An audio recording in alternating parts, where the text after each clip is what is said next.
Grandmaster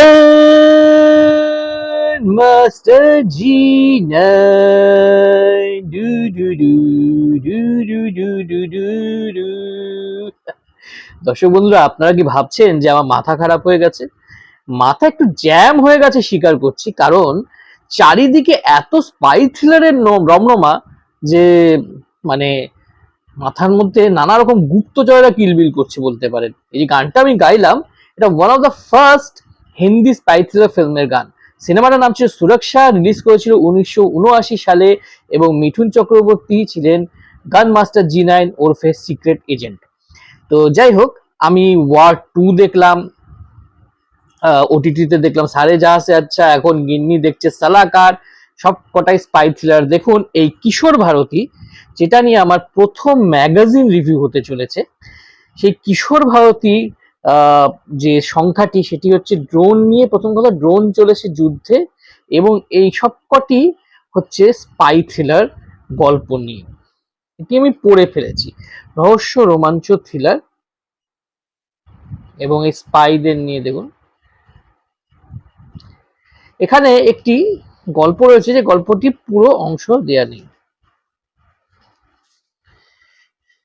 এমনকি এই যে দুর্ঘটনা, এটার মধ্যেও কিন্তু একটা কোথাও না কোথাও ওই ওয়ার ফাইটার সেটা আপনার মনে পড়বে কমিক্সটা পড়লে, যদিও এটা আদ্যন্ত একটি মজার কমিক্স।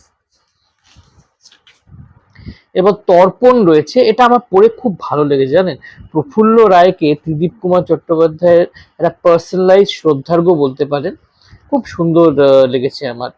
কৌশিক মজুমদার, বিখ্যাত লেখক কৌশিক মজুমদার এর প্রবন্ধটি লিখেছেন, ড্রোন চলেছে যুদ্ধে। এটা পড়ে আমার অসাধারণ লেগেছে, সত্যি বলছি। মানে কিছু কিছু ইনফরমেশন আমি অল্প স্বল্প জানতাম না বলাটা ভুল হবে, কিন্তু উনি নিজের মতো করে এত সুন্দরভাবে লিখেছেন, মানে আঙ্গিকটা আমার স্পেশালি ভীষণ ভালো লেগেছে।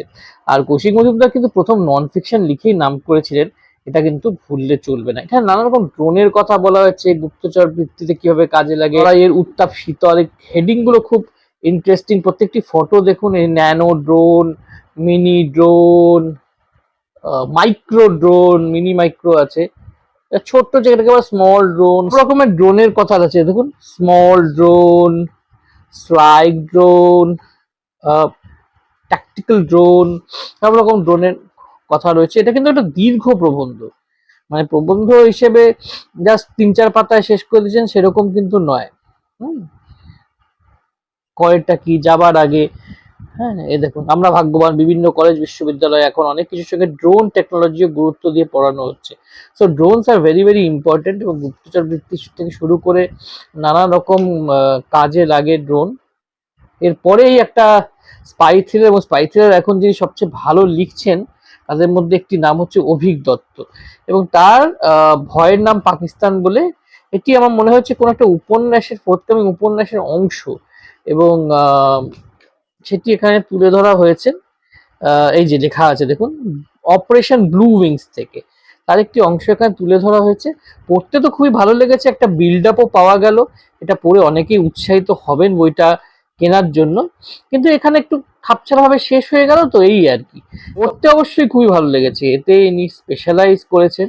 তার সঙ্গে আশিস ভট্টাচার্যর খুব সুন্দর ইলাস্ট্রেশন রয়েছে, দেখুন। এরপর এখানে মৃত্যু আসে পায়ে পায়ে, এটি ধারাবাহিক উপন্যাস, সৈকত মুখোপাধ্যায়ের লেখা। এটা চলছিল, এই শেষ হয়ে গেল আর কি, এটাই শেষ পর্ব ছিল। এবং এটা যতগুলো পড়েছে আমার খুব ভালো লেগেছে। বেশ কিছু পর্ব মিস করেছি, কারণ বেশ কিছু কিশোর ভারতী আমার কেনা নেই, এটা বই আকারে অবশ্যই আসবে আমার মনে হয়, তখন পুরোটাই পড়বো। ইন্সপেক্টর চৌবে আমার ভীষণ পছন্দের একটি চরিত্র, কাজেই পড়তে তো হবেই।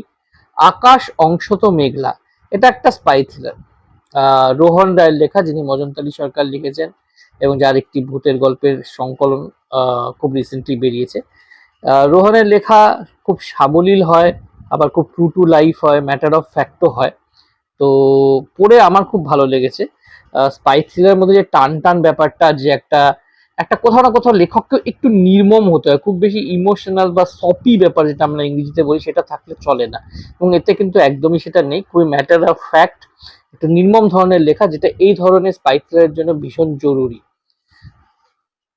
আর শেষটা যদিও আমার একটু, মানে কি বলবো, একটু খাপছাড়া মনে হচ্ছে, মানে আরেকটু যদি টাইট করা যেত শেষটা, শেষের এই এক পাতা, তাহলে আমার আরো বেশি ভালো লাগতো। বাট নানদারলেস আমার খুবই ভালো লেগেছে। এছাড়া খুন খারাপি, এ সমরেশ মজুমদার মানে ইয়ে তো রয়েছে, কমিক্স রয়েছে, চিকু আর মুনু, এটা ওঙ্কারনাথ ভট্টাচার্য দারুণ লিখছেন কিশোর ভারতীতে, ভীষণ মজার। আমার তো এই বয়সেও পড়তে ভালো লাগে। সাগরিকা রায়ের পাখির বাসা, এটা কিন্তু আমার বেশ ভালো লেগেছে। মানে সাগরিকা রায়ের থেকে স্পাই থ্রিলার পাবো ভাবিনি। উনি নর্মালি গোয়েন্দা, অলৌকিক বা মানবিক গল্পই লিখে থাকেন। স্পাই থ্রিলারটা মনে হয়নি প্রথমই লিখেছেন। আপনারা যদি আর কোনো স্পাই থ্রিলার খবর জানেন বলবেন। এটা কিন্তু আমার ব্যক্তিগতভাবে ভালোই লেগেছে, কিন্তু এটারও মানে শেষটা একটু গোছানোর অভাব বলে মনে হয়েছে। একটু গোটানো, মানে যা সুতোগুলো টেনে গুটিয়ে নেওয়া, সেটা একটু অভাব মনে হয়েছে। ইটস নট ব্যাড দো, ভীষণ ভালো একটা টুইস্ট মতন আছে বলতে পারেন। এবং ওই যে যেটা বললাম যে একটা ফাস্ট পেস ব্যাপার থাকে স্পাই থ্রিলারগুলোর মধ্যে, সেটা রয়েছে। আপনি কি ভূতে বিশ্বাস করেন? দেবলীনা চট্টোপাধ্যায়ের লেখা এটা মোটামুটি ভালোই, খারাপ নয়। একটা মনস্তাত্ত্বিক ব্যাপার রয়েছে গল্পটির মধ্যে, তবে গল্পটি আরেকটু টাইট হলে ভালো হয়, একটু ভাষাটা সাবলীল হলে আমার ভালো লাগতো বলে মনে হয়। মানে এক জায়গা থেকে আরেক জায়গায় গল্পটা যখন শিফট করছে, সেই শিফটিং গুলো খুব স্মুথ হয়নি, তবে কনসেপ্ট খুব ভালো। এবং লেখনের মধ্যে একটা ব্যাপার আছে, সেটা তো অবশ্যই অনস্বীকার্য। না হলে কিশোর ভারতীতে এই গল্প স্থান পেতই না। কিশোর ভারতীতে মানে মিডিওকার গল্প খুব কমই স্থান পায়, এটা একদমই ইম্পার্শিয়াল ওয়েতেই আমি বলছি। আহ, কিন্তু ওই আর কি, মানে এই কয়েকটা খুঁত গল্পটির মধ্যে রয়েছে। এটিও একটি স্পাই থ্রিলারই, কিন্তু এর মধ্যে একটা মনস্তাত্ত্বিক ব্যাপার রয়েছে। এরকম লেখা আমি রবিন জামান খান ওপার বাংলার ওনার একটা দুটো গল্পে পড়েছি। যাই হোক, এরপরে আসছি অনুষ্টুপ শেঠের ম্যাপ। আমার কাছে এটি এই সংকলনের বেস্ট, শ্রেষ্ঠ গল্প বলে মনে হয়েছে। এর মধ্যে না, মানে কি বলবো, আহ অনুষ্টুপ শেঠের লেখনী ভীষণ সাবলীল, ভীষণ কি কি বলবো, মানে একটা লেখনীর মধ্যে একটা অন্যরকম ব্যাপার আছে। মানে ওনার লেখনীর যে স্টাইলটা, সেটা বাকি সবার থেকে আমার আলাদা বলে মনে হয়। সেটা মিশন পৃথিবী হোক বা সন্নিহিত সোপান, যেটা আমি রিভিউ করেছিলাম বছর দেড় দুই আগে, সেটাই হোক, এটা থাকে। এবং এই গল্পের মধ্যে কিন্তু সেটা রয়েছে, ভার্সাটাইল, বহুমুখী। এই কনফিউশনে আমি আসতেই পারি, কারণ ওনার আমি হরর পড়েছি, ওনার মানবিক গল্প পড়েছি, এবার একটি কল্পবিজ্ঞান পড়েছি, মানে ফ্যান্টাসি ধরনের পড়েছি মিশন পৃথিবী। এবার এটা পড়লাম, মানে একটা স্পাই থ্রিলার পড়লাম, এবং এটা পড়ে আমার বেশ ভালো লেগেছে।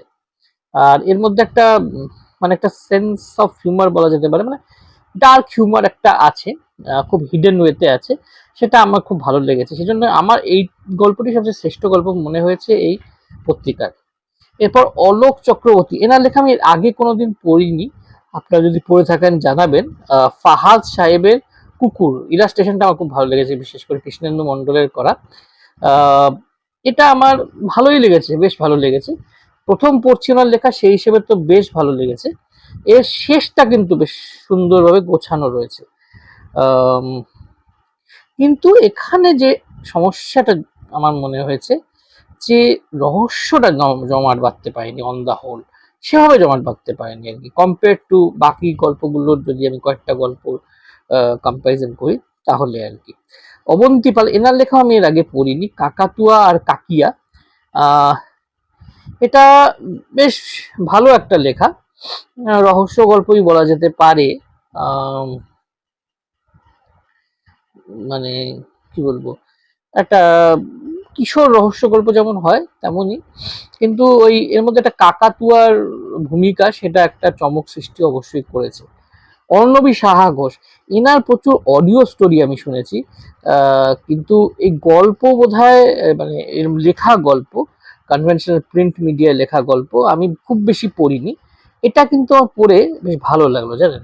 মানে এটার মধ্যেও বেশ ওই অডিও স্টোরির যে একটা ফরম্যাট আছে, মানে ডায়লগ বেসড ফরম্যাট একটা, সেটাও রয়েছে।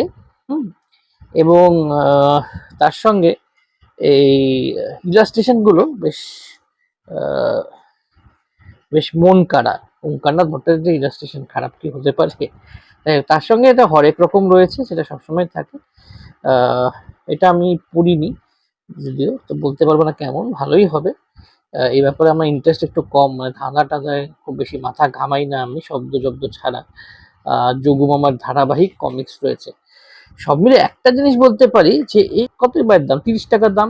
তো সেই হিসেবে এর বাইন্ডিং, ছাপা, এর ইলাস্ট্রেশন সত্যি মানে কিশোর ভারতী, মানে এখনকার জেনজির ভাষায় বলতে গেলে ইটস রকিং। তো যাই হোক, এই একটা ম্যাগাজিন রিভিউ আমি প্রথম চেষ্টা করলাম, পড়ে খুব ভালো লাগলো তাই চেষ্টা করলাম। এরকম ধরনের সংখ্যা এলে আরো এরকম ম্যাগাজিন রিভিউ দেওয়ার চেষ্টা করব। আপনার যদি লাইক শেয়ার সাবস্ক্রিপশন যথেষ্ট মাত্রায় করেন তবেই চেষ্টাটা করব অবশ্যই। তাই লাইক শেয়ার সাবস্ক্রিপশন করে ফেলুন চটপট, আর বেল আইকনটা প্রেস করতে ভুলবেন না। খুব শিগগিরই হাজির হয়ে যাব আনন্দমেলা এবং উমার রিভিউ ভিডিও নিয়ে, আপনারা দেখবেন তো? তাহলে আজ আসি, ভালো থাকবেন, সুস্থ থাকবেন, শুভরাত্রি, টাটা।